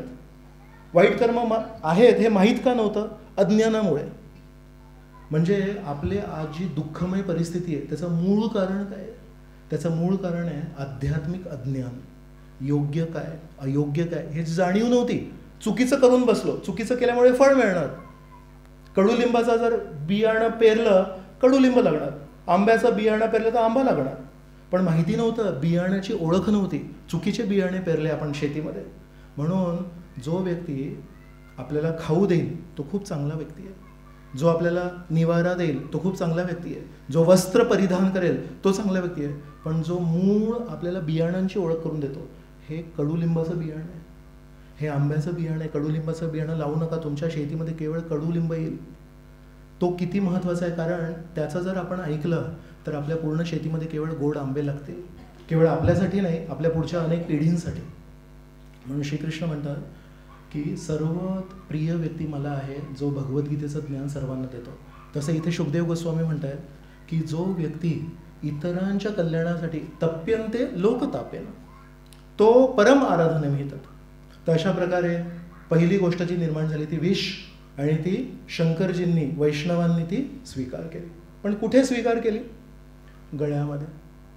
म्हणून जे जे वैष्णव आहेत त्यांनी पण या गोष्टीतून शिकायला पाहिजे. जर परम वैष्णव शंकरजींना विष प्यायला लागत आहे, तर जर तुम्हाला वैष्णव बनायचं असेल, जर तुम्हाला चांगलं वैष्णव बनायचं असेल, कारण आदर्श वैष्णव शंकरजी आहेत, आदर्श वैष्णवांच्या पदचिन्हांवर चालायचं असेल तर कधी कधी निर्मित विष स्वीकार करायला इच्छा पाहिजे, स्वीकार करायची तयारी पाहिजे. या जगामध्ये विष निर्माण होत राहणार. त्या दिवशी जे विष निर्माण झालं ते शंकरजींनी प्यायले. आणि आपल्या जीवनात पण अनेक वेळा विष निर्माण होणार आणि लोक भयभीत होणार. आणि लोक म्हणणार हे विष कसं हँडल करायचं? आमच्यामध्ये क्षमता नाही हे विष हँडल करायची. तेव्हा तुम्हाला पुढाकार घेऊन परमेश्वराचे आज्ञापालन करून परमेश्वराचा प्रतिनिधी म्हणून ते विष स्वीकार करायला लागणार. पण ते कुठे स्वीकार करायला लागणार? पोटामध्ये नाही. जर ते विष पोटामध्ये गेलं तर आपले पण प्राण जातील. आपण त्याला बोलूही शकत नाही आणि पोटामध्ये घेऊही शकत नाही. त्याला कंठामध्ये ठेवायला लागणार. मग आजही करोडो करोडो वर्षानंतर आज जर शंकरजींचं दर्शन झालं तर शंकरजींच्या गळ्यामध्ये आजही तो पट्टा आहे. ज्याला आपण नीळकंठ म्हणतो ते कशाचं प्रतीक आहे? लोकांना भयभीत करणारं विष त्यांनी लोकांच्या कल्याणासाठी आपल्या गळ्यामध्ये ठेवलं आहे. तशाच प्रकारे आपल्या जीवनामध्ये आपली जेवढी प्रगती झाली असेल त्यानुसार आपल्याला पण विष हाताळायची तयारी पाहिजे आणि त्याला कंठामध्ये ठेवायला लागेल. अशा प्रकारे ही पहिली गोष्ट निर्माण झाली. मग पुन्हा समुद्रमंथन चालू राहिलं. दुसरी जी वस्तू निर्माण झाली ती सुरभी गाय. सुरभी गाय निर्माण झाली तर तिथे सर्व दैत्यांना त्याच्यामध्ये काही इंटरेस्ट नाही. गाईचं काय करायचं? तिथे साधू लोक होते. साधूंनी त्या गाईला घेतलं आणि म्हणाले की आम्हाला यज्ञ वगैरे करण्यासाठी हिचं तूप लागतं. तिसरी वस्तू जी निर्माण झाली ती होती एक उच्चैश्रवा नावाचा एक घोडा, सफेद रंगाचा घोडा निर्माण झाला. तर आता साधूंकडे गेली होती गाय, माता यांची बाजू होती. तर बळी महाराजांनी सांगितलं मला पाहिजे हा घोडा. इंद्रांचा डोळा होता त्या घोड्यावर. इंद्रांनी बघितलं, बळी महाराज म्हणतात माझ्याकडे पाहिजे. विष्णूंकडे बघितलं. विष्णू म्हणाले ओके काय करणार, ठीक आहे शरणागती. तर घोडा तिथे गेला. त्याच्यानंतर ऐरावत नावाचा विशाल हत्ती निर्माण झाला. मग लगेच इंद्रांनी बघितलं म्हणजे ठीक आहे. मग हत्ती इकडे आला. मग हा एक हत्ती निर्माण झाल्यानंतर 8 हत्ती निर्माण झाले जे 8 दिशांचे धरत आहेत. तो पूर्ण जे अस्तित्व आहे त्याला म्हणतात 8 दिशांना 8 हत्ती आहेत. असं 8 मराठी भाषेमध्ये किंवा हिंदी भाषेमध्ये बोलतो तू कोणचा दिग्गज आहे ऐकलं तर दिग म्हणजे दिशा आणि गज म्हणजे हत्ती. तर दिग्गज म्हणजे जे त्या 8 दिशांना धारण केलेले हत्ती आहेत. तो दिग्गज म्हणजे मोठा व्यक्ती. तर तिथून ते संस्कृतातून निर्माण झालंय. ते 8 हत्ती आणि 8 मादा हत्ती हे निर्माण झाले. त्यानंतर 2 रत्न त्या समुद्र मंथनातून निर्माण झाले. एकाचं नाव होतं कौस्तुभ मणी तर कौस्तुभमणी बघताच आता या दोघांचं पोट भरलं होतं. तर मग विष्णूंनी म्हटलं मला हा कौस्तुभमणी पाहिजे. मग ठीक आहे तुमच्यासाठी. मग त्यानंतर पारिजात नावाचं फूल निर्माण झालं. आपल्या बागेमध्ये जे पारिजात आहे ते नव्हे. पारिजात आहे स्वर्ग लोकातलं पारिजात आहे. तर तेव्हा शुकदेव गोस्वामी म्हणतात की हे परीक्षिता, तू तुझ्या प्रजेची सर्व इच्छा पूर्ण करतोस, तसं हे एक पारिजात फूल सर्वांची इच्छा पूर्ण करू शकतं. तर हे पारिजात फूल नंतर देवतांच्या लोकांमध्ये राहिलं आणि त्याच्यानंतर अजून एक लीला घडली आहे, ती सर्वांना माहिती आहे. श्रीकृष्णांना सत्यभामा देवींनी सांगितलं मला पारिजात फूल पाहिजे. आणि तेव्हा पण आता हे पारिजात फूल जे बाहेर आलं त्या समुद्र मंथनातून, कोणामुळे बाहेर आलं ते? श्रीकृष्णांच्या मदतीमुळे ना, विष्णूंच्या मदतीमुळे. तेच विष्णू तेव्हा इंद्राला एक वृक्ष मागतायत आणि त्यासाठी इंद्राने काढली तलवार आणि श्रीकृष्णांच्या मागे धावत गेले, हे माझी प्रॉपर्टी घेऊन जाऊ नको. तर अशा प्रकारे सुरुवातीला आपण बोलू ना, मदोन्मत्तन पश्यती. तर म्हणून प्रत्येक गोष्टीच्या दोन बाजू आहेत. आपल्याला कुठलीही गोष्ट नको म्हणून हा शब्द ऐकायला येत नाही, पण श्रीमंतीचं एक दुसरी काळी बाजू आहे, एक दुर्गुण आहे की आपण स्वतःला इतरांपेक्षा श्रेष्ठ समजतो. म्हणतो हा भिकारी काय करणार माझ्या विरुद्ध, याला मी 2 पैशामध्ये विकत घेईन. आणि त्या पैशांचा जो मद आहे तो कुवेराच्या 2 मुलांना होता. तर कुवेराचे 2 मुलं आहेत. कुवेर कोण आहेत? कोषाध्यक्ष आहेत. कोषाध्यक्षांच्या 2 मुलांना किती मद चढला होता. नारद मुनींसमोर निर्वस्त्र होते. मग बरोबर तो नशा उतरला, पण त्यांना मग एका वृक्षाचं त्यांनी स्थान दिलं. तर पारिजात निघाला, एक पारिजात फूल निघालं. त्यानंतर अप्सरा निघाल्या. तर ते श्रीकृष्णांनी विष्णूंनी सांगितलं होतं जेव्हा काही वस्तू अशा निघतील तेव्हा लोभी होऊ नका. त्यानंतर रमादेवी म्हणजे लक्ष्मी देवी तिथून निघाल्या. म्हणून अनेक वेळा लक्ष्मी देवींचं एक नाव आहे सिंधुजा. तर सिंधुजा का म्हणतात? त्यांचे वडील सिंधू आहेत, त्यांचे वडील ते समुद्र आहेत. लक्ष्मी देवींचे वडील कोण आहेत? समुद्र आहेत. ते ना, राधे जय जय माधव देईते वृषभानु दधी नवशशी लेखे. वृषभानूच्या समुद्रामधून नवशशी लेखे, शशीचा जन्म चंद्राचा जन्म पण तसा झाला, नवशशी लेखे. सो रमादेवी झाल्या. मग रमादेवी आहेत, लक्ष्मी देवी आहेत, खूप सुंदर आहेत. त्यांचं स्वागत केलं आणि लक्ष्मी देवी हातामध्ये हार घेऊन विचार करतायत माझे पती कोण. तर तिथे कोण उपलब्ध होते? सर्व देवता उपलब्ध आहेत, सर्व ऋषीमुनी उपलब्ध आहेत, कारण हे सगळं बघत होते, आणि सर्व दैत्य पण उपलब्ध आहेत. तर तेव्हा रमादेवी फार छान एक एक विचार करतात मनातल्या मनात. म्हणतात एकेकाकडे बघतायत, हा योग्य आहे का, हा योग्य आहे का, हा योग्य आहे का. म्हणतात इथे काही लोकांनी खूप तपश्चर्या केली आहे पण त्यांनी रागावर नियंत्रण नाही केलंय. तिथे दुर्वासा ऋषी होते.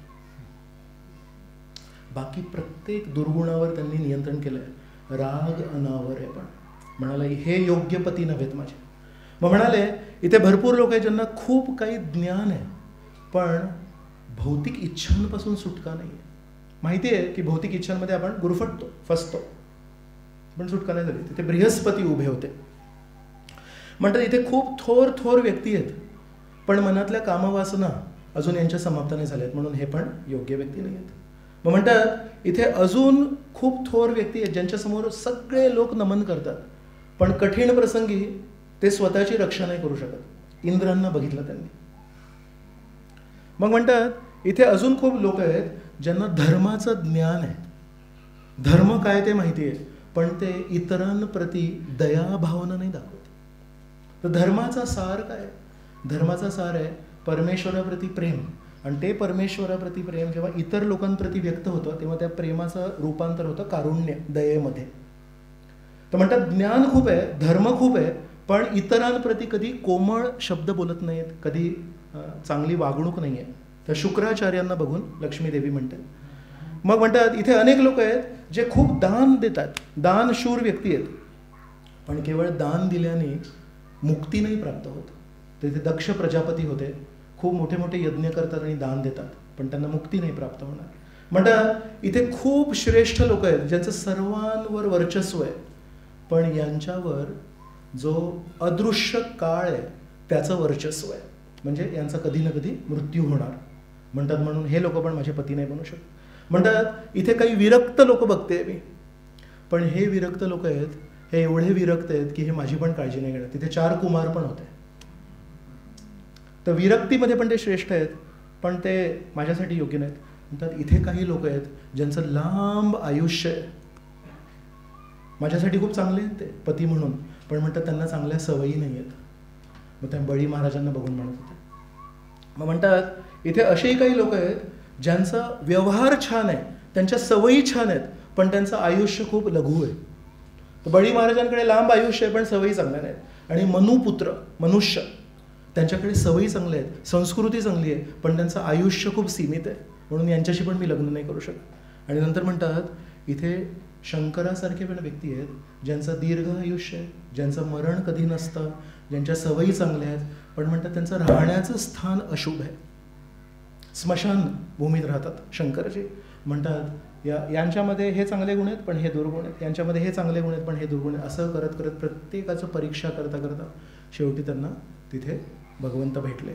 मग तिथे लिहिलं आहे की त्यांनी केवळ एका व्यक्तीमध्ये हे सर्व गुण बघितले. दीर्घायुषी आहेत, दान देतात, खूप ज्ञानी आहेत, कोमळ हृदयाचे आहेत, चांगल्या सवयी आहेत, स्थान पण त्यांचं चांगलं आहे, सर्व गुण संपन्न. हे केवळ एकच व्यक्ती आहेत विष्णू, ज्यांच्यामध्ये दोष नाही आहेत.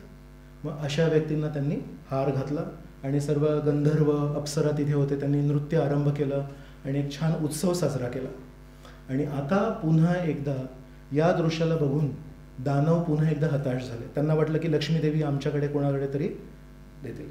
मग नंतर लक्ष्मीदेवीनंतर तिथे एक वारुणी नावाची एक सुंदर युवती त्या समुद्र मंथनातून निर्मित झाली आणि परमेश्वराने देवतांना सांगितलं तुम्ही आता काही करू नका.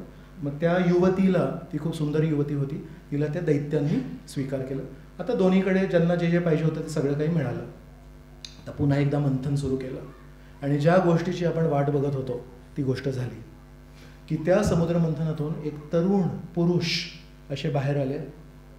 त्यांची वक्षस्थल, त्यांची छाती छान रुंद होती, सावळा रंग होता, सोनेरी मुकुट होता आणि त्यांच्या हातामध्ये कुंभ होता, त्यांच्या हातामध्ये एक मडकं होतं आणि त्या मडक्यामध्ये वरपर्यंत अमृत होतं. आणि जसंच ते अमृत बाहेर आलं, हे व्यक्ती कोण होते? यांचं नाव होतं धन्वंतरी. हे हरी परमेश्वराचे एक अवतार आहेत जे अमृत घेऊन आले. आणि जसे ते घेऊन आले तर सुरुवातीपासून एकच आहे ना ध्येय की आपल्याला अमृत पाहिजे. दैत्यांनी लगेच ते मडकं घेतलं आणि तिथून पळून गेले. मग इथे एक प्रश्न आपले आचार्य विचारतात की जर धन्वंतरी हे परमेश्वर आहेत, त्यांच्या हातातलं मडकं राक्षस लोक कसं काही हिसकावून घेऊ शकतात? तर म्हणतात याच्यासाठी पण एक कारण आहे, ते आता पुढे येईल. तर हे दैत्य घेऊन गेले आणि देवता सगळे बघतच बसले. अरे एवढी मेहनत केली आणि सुरुवातीपासून तुम्ही आश्वासन देताय आम्हाला की तुम्हाला अमृत मिळेल, तुम्हाला अमृत मिळेल, काय झालं त्याचं? घेऊन गेले. परमेश्वर म्हणतात काळजी करू नका, मी तुम्हाला आश्वासन दिले, अमृत केवळ तुम्हाला मिळेल, दोघांना पण नाही मिळणार. आता केवळ त्यांच्याकडे पण केवळ तुम्हाला मिळेल. मग तेव्हा परमेश्वराने एक मोहिनी रूप घेतलं.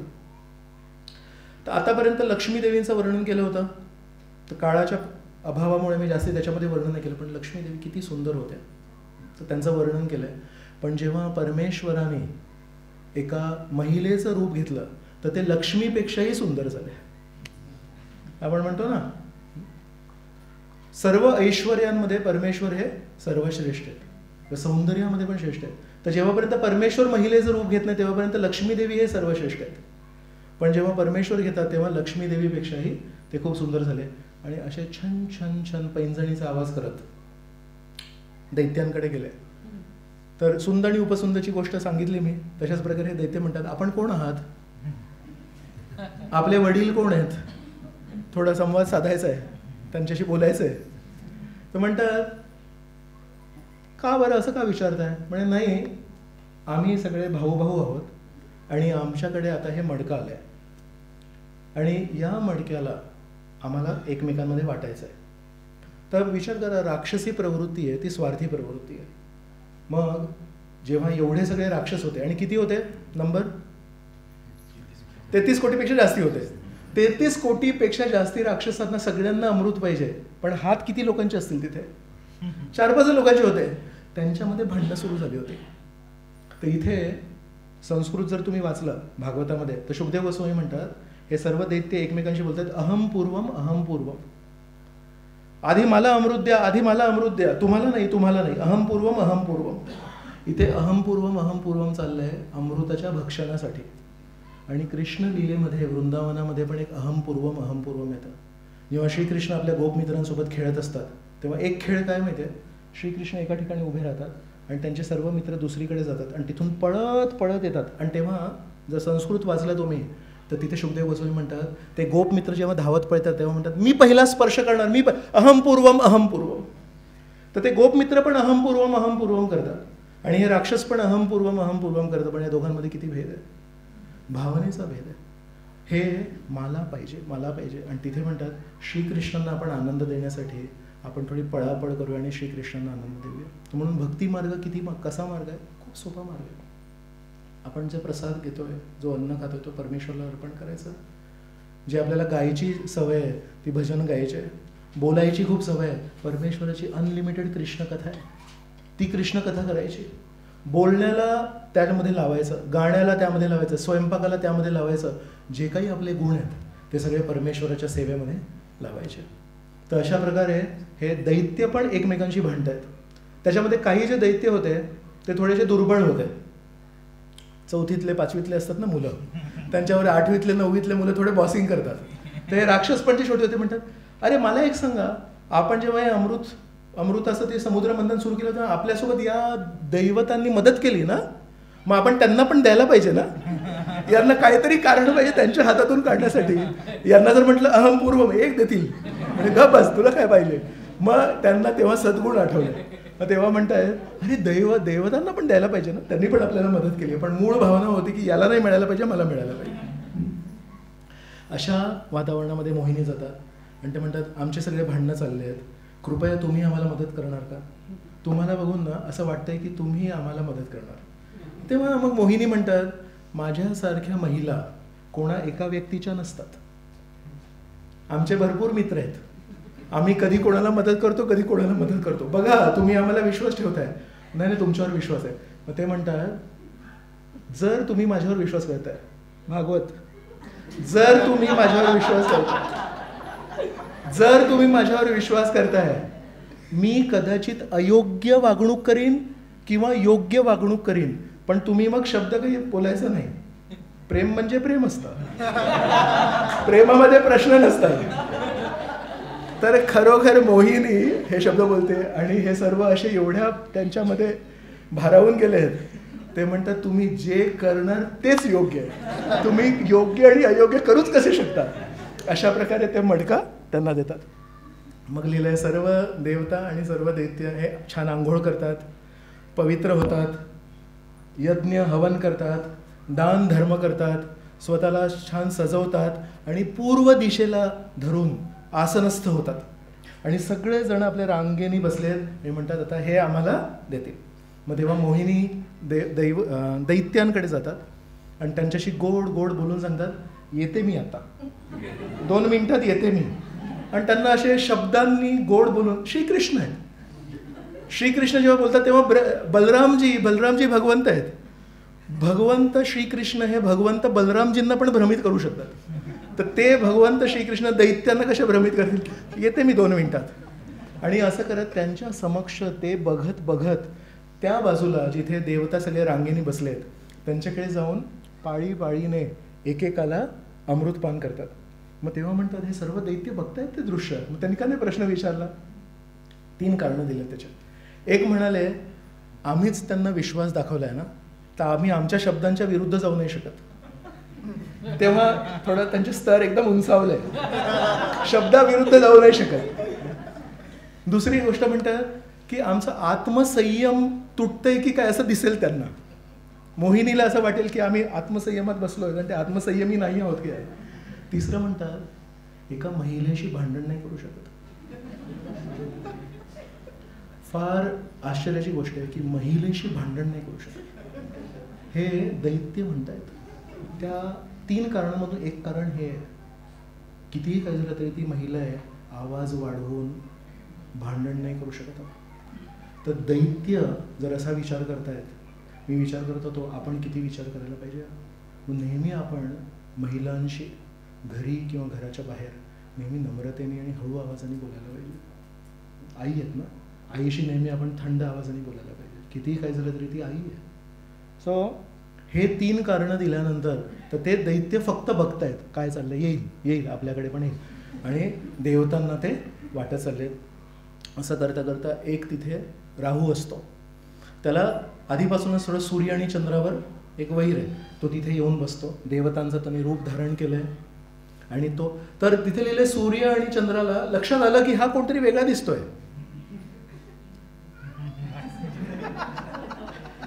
देवतांचा सुगंध असतो पद्मगंध. देवतांच्या घामाला कमळाच्या पुष्पाचा गंध येतो. हा इथे मग काहीतरी वेगळं आहे, चेक करायला पाहिजे याला. पण ते बोलता बोलता मोहिनीने थोडंसं त्यांना पाजलं. मग आता पुन्हा एकदा प्रश्न येतो, जर हे विष्णू आहेत, त्यांना माहिती नाही का हा राहू आहे, हा राक्षस आहे, तर म्हणतात अमृताची शक्ती दाखवण्यासाठी हे महत्वाचं. तर त्यांनी ते अमृत पान केलं आणि इथपर्यंत अमृत गेलं. तेवढ्याच सूर्य आणि चंद्र म्हणाले हा थोडा विचित्र दिसतोय. लगेच अजित होते ना तिकडे, परमेश्वराने सुदर्शन चक्राने त्यांचं शिरच्छेदन केलं.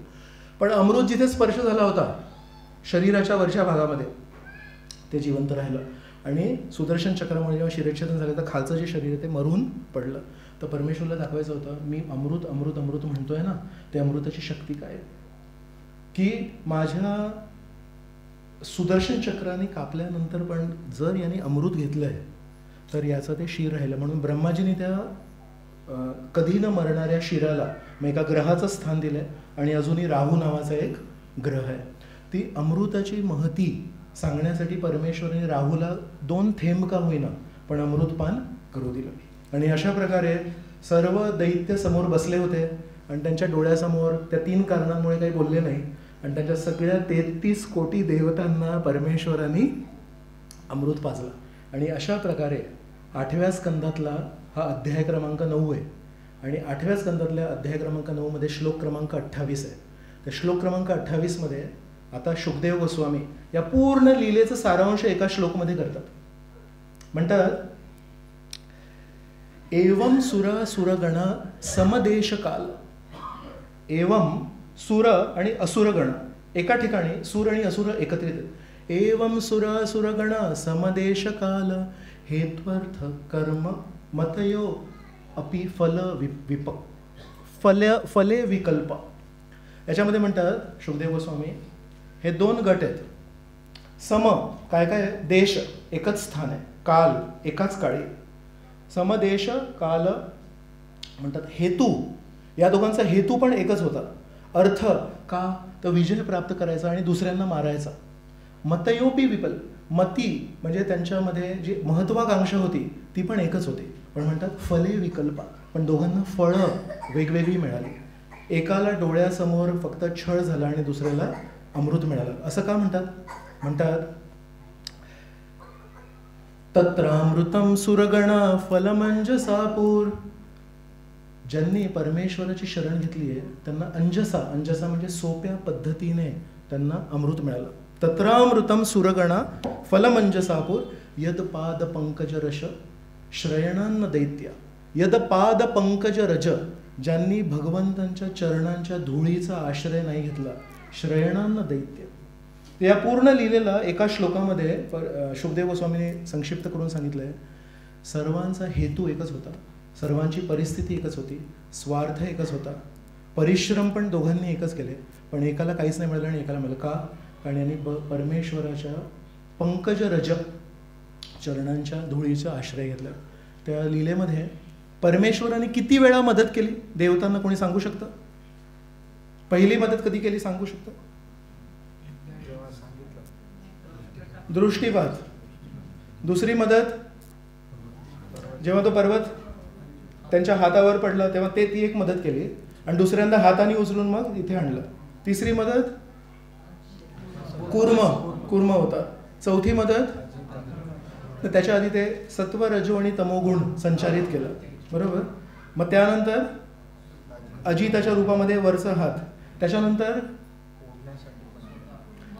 माहिती आहे ते जेव्हा तिथे धूर निर्माण झाला होता, काळा कुट्ट झाले होते, काळवंडले होते, तेव्हा उत्साह निर्माण करण्यासाठी त्यांना पाऊस आणि पाण्याचे तुषार दिले. अशा प्रकारे 6-7 वेळा परमेश्वरांनी वारंवार यांची मदत केली. म्हणजे परमेश्वर जेव्हा आपल्याला काही मार्ग दाखवतायत, त्या मार्गामध्ये येणाऱ्या अडचणी पण कोण सोडवणार आहे? म्हणून असा कुठला प्रश्न आहे ज्या प्रश्नाची उत्तरं परमेश्वराकडे नाही आहेत? म्हणून परमेश्वर गीतेमध्ये म्हणतात, अनन्यास चिंतयन्तो माम ये जना पर्युपासते तेषां नित्य अभियुक्तानां योगक्षेमं वहामी अहम. म्हणतात, माझ्या भक्तांकडे जे नाही आहे ते मी पुरवतो आणि जे आहे त्याला सुरक्षा करतो. तर या पूर्ण लीलेमध्ये येतं, हे स्वार्थी होते आणि हे पण स्वार्थी होते, पण त्या स्वार्थामध्ये पण त्यांनी परमेश्वराची शरण घेतल्यामुळे त्यांना ते प्राप्त झालं. आणि वारंवार जेव्हा काही प्रश्न आले आणि जेव्हा त्यांनी परमेश्वराची मदत घेतली, परमेश्वराने त्यांना वारंवार मदत केली. तशा प्रकारे आपण आपल्या आयुष्यातही हरिनामाचं अमृत शोधण्यासाठी आपल्या हृदयामध्ये रोज मंथन करतो. हरे कृष्ण कृष्ण कृष्ण हरे हरे, हरे राम राम राम हरे हरे. सोपं नाही आहे, त्रास होतो. मनामध्ये एक विचार येतो, आराम कर, पण बुद्धी म्हणते थोडा जप कर. मन म्हणतो थोडा काउचवर बसून, सोफ्यावर बसून कर, बुद्धी म्हणते थोडं खुर्चीवर बसून कर. मन म्हणतो थोडं झोपी जा, शरीर म्हणतो झोप येत असेल तर उठून चालत चालत जप कर, पण जप सोडू नको. त्याला मंथन म्हणतात. मग हे जेव्हा मंथन होणार ना, पहिली गोष्ट विष निघणार, पहिली गोष्ट त्रासच होणार. पहिल्या दिवशीपासून आनंद नाही मिळणार. तो जो पहिल्या दिवशी जो आनंद मिळाला होता ना, तो सॅम्पल होता. सेल लागतो ना कधी कधी, नवीन दुकान उघडतं तेव्हा, त्याचा तो सेल आहे. जर तुम्हाला शाश्वत आनंद पाहिजे असेल, पहिली विषपासून होते आणि नंतर धन्वंतरी येतात, आणि ते धन्वंतरी जेव्हा अमृत आणतात तेव्हा पण कोणतरी चोरी करून घेऊन जातं. पण तेव्हा पण जर आपण परमेश्वराकडे वळलो, परमेश्वरा तुम्ही आधीपासून मार्गदर्शन करताय, या कठीण परिस्थितीमध्ये भ्रमित झालो आहे. अमृत आता दिसतंय समोर, पण ते दुसरं कोणतरी चोरी करून गेलं. मी आहे ना, काळजी करू नको. मोहिनी रूपात त्यांच्या डोळ्यासमोर, त्यांच्या हातातून त्यांनी ते अमृत मोहिनीला दिलं, आणि ते अमृत त्यांनी सर्व देवतांना दिलं. ते म्हणतात नेहमी परमेश्वराप्रती शरणागत राहा. परमेश्वरा, एक भक्त मला विचारत होते की प्रभूजी मला जीवनामध्ये अपयशाची भीती आहे. तर कोणी कधी मला म्हणतात अपयशाची भीती आहे, कोणी म्हणतात नाती आहेत ना, नाती जपण्याची कला कदाचित मला कमी पडते त्याची भीती आहे. कोणी म्हणतात सर्वांच्या समोर बोलण्याची भीती आहे. कोणी म्हणतात प्रभूजी या कोविड पिरियडमध्ये ना आर्थिक भीती आहे. अनेक भीती आहे, तब्येतीची भीती आहे. ॲक्च्युली आपल्याला भीती कशाची पाहिजे माहिती आहे?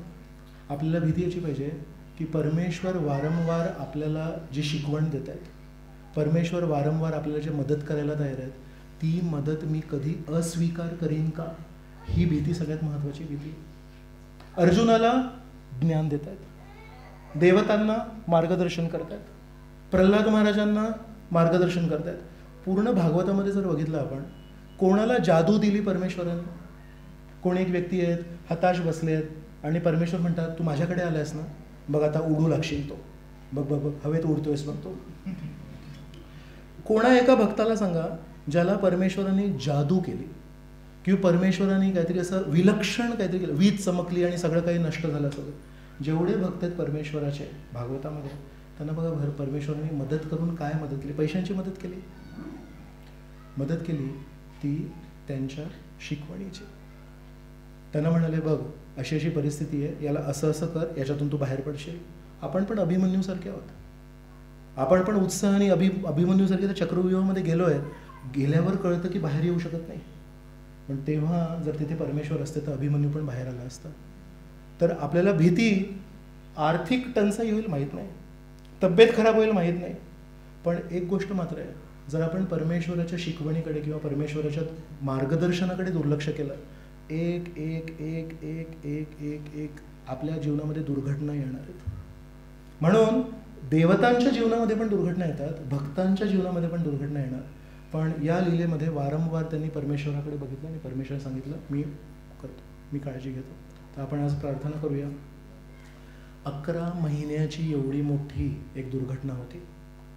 10 ते 11 महिने झाले आपण असं एका ठिकाणी बसून एकाग्र चित्ताने, मला माहिती नाही मी तरी एकाग्र चित्ताने नव्हतो, जेव्हा मोबाईल फोनवर लेक्चर लागायचं तेव्हा कधी कधी कोणीतरी अनम्यूट व्हायचं आणि अरे ती भाजी घेऊन ये, किंवा कधी एकदा अनम्यूट झाला म्हणतो अरे बस खाली लवकर. असे बरेच आवाज मला कधी कधी ऐकू आले. त्याच्यावरून मी अंदाज लावू शकत होतो की आपण किती नाही आहे, घरी नाही आहे ना, म्हणून तर मंदिर पाहिजे ना. मंदिर कशासाठी पाहिजे? जर तीच क्रिया आपण मंदिरात केली असती आणि तीच क्रिया त्याच एकाग्रचित्ताने जर घरी केली असती, मग मंदिरं लागली नसती. मग साधू संतांनी आपल्याला मंदिरं दिली नसती, प्रभुपादांनी एवढी मंदिरं स्थापित नसती केली.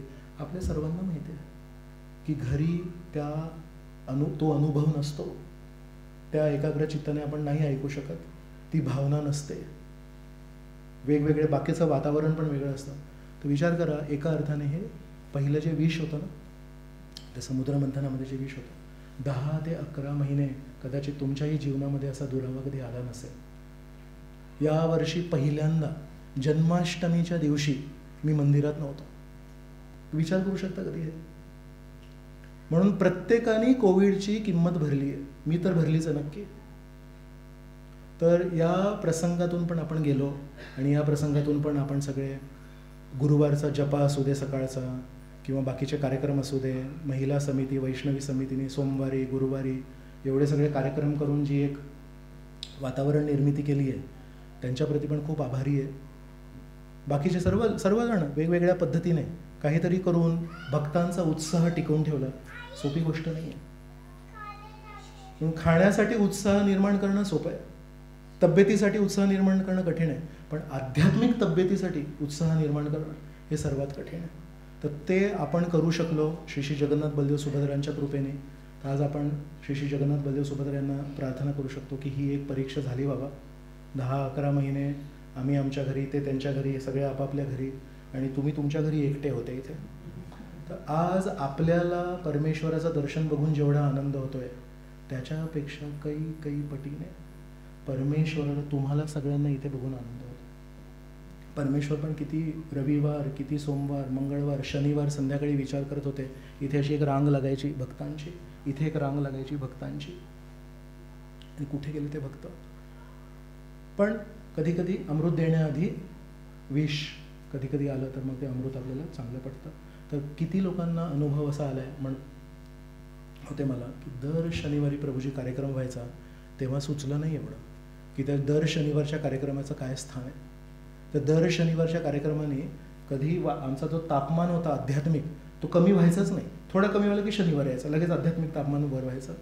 मिळालं या 11 महिन्यामध्ये समजलं की माझ्या शरीरातला मूळ तापमान किती आहे आणि वैष्णवांच्या संघामध्ये तो तापमान नेहमी जो वाढतो त्याचं किती श्रेय आहे. तर कृपया अशा प्रकारे जगन्नाथ बलदेव सुभद्रांना आपण सर्व जर प्रार्थना केली तर कदाचित जगन्नाथ बलदेव सुभद्रा यापुढे असा दुरावा येऊ देणार नाहीत, आपली तब्येत छान ठेवतील. ओव्हरऑल मी जे विचारलं सगळ्या भक्तांना, कोणाला काही जास्ती नुकसान झालं नाही, सगळ्यांच्या तब्येती वगैरे बऱ्या आहेत, कोणाचं काही मोठं काही वाईट झालं नाही. जगन्नाथ बलदेव सुभद्रांची कृपा आहे. अनेक लोक या जगातून गेले, अनेक लोक या जगात राहून आर्थिक परिस्थितीने खूप परिस्थिती त्यांची वाईट झाली. भक्तांना जगन्नाथ बलदेव सुभद्राने वाचवून ठेवलं, फक्त शारीरिक स्तरावर नाही, मानसिक स्तरावर पण, आणि मुख्य म्हणजे आध्यात्मिक स्तरावर. आज या कार्यक्रमानंतर जरी आपण प्रसाद देत नाही आहोत तरी पण बघा की किती लोक म्हणत आहेत की प्रभूजी तो प्रसाद घेऊ आम्ही पुढच्या वेळेस, पण आज कमीत कमी थोडं परमेश्वराबद्दल ऐकू, त्यांच्या समोर बसून त्यांना नमस्कार करू, त्यांना प्रार्थना करू, आणि 5 मिनिटं का होईना त्यांच्यासाठी थोडं कीर्तन करू. तर आज माझ्यासमोर हे जे चित्र आहे की एवढे सगळे भक्त, माहिती आहे प्रसाद नाही तरी आले, यांनी एक मला बरं वाटलं की एवढ्या 10 ते 11 महिन्यांमध्ये आपण जेवढे काय कार्यक्रम केले त्या कार्यक्रमाचं यश, त्या कार्यक्रमाचं यश काय आहे की आतमधलं आध्यात्मिक तापमान खाली नाही झालं. नाही प्रभूजी प्रसाद नसेल तरी येऊया, भगवंतांसमोर बसूया, थोडं भागवतातून ऐकूया. सो हे खरं यश आहे. या अर्थाने अमृत तुम्हाला नक्की मिळणार आहे याची खात्री आहे जर आपल्यामध्ये असा उत्साह राहिला. कृष्ण कथा ऐकू, कृष्ण कीर्तन करू, कृष्णाच्या नामाचा जप करू, कृष्ण प्रसाद नक्की देतील भगवंत. तर खूप खूप धन्यवाद. सर्व उत्साहाने आज एका ठिकाणी इथे उपस्थित झाले. तुम्हाला सर्वांना बघून मलाही खूप उत्साह निर्मिती झाली. आपण कीर्तन करूया.